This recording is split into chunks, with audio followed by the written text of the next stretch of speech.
ตอนนี้เตะคนเลยนะครับตอนนี้เนี่ยเอ้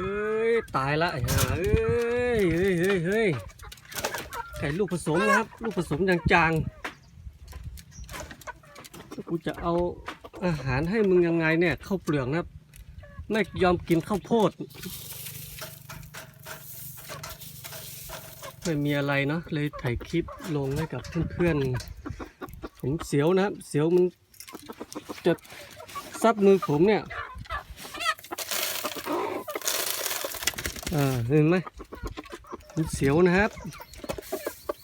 ไก่มันจะไก่แจ้นะแจ้เลี้ยงไว้กิน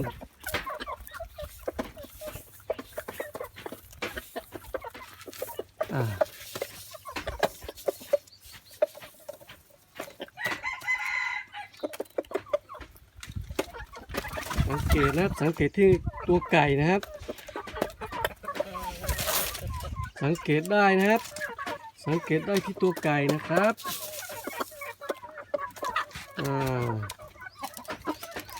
สังเกตได้นะครับ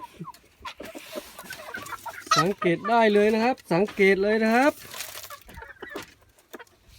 อันตรายนะครับอันตรายนะครับพี่น้องอันตรายเลี้ยงไก่อันตรายนะครับเฮ้ยดีนะที่ไม่มีเดือยนะครับอันตรายนะครับ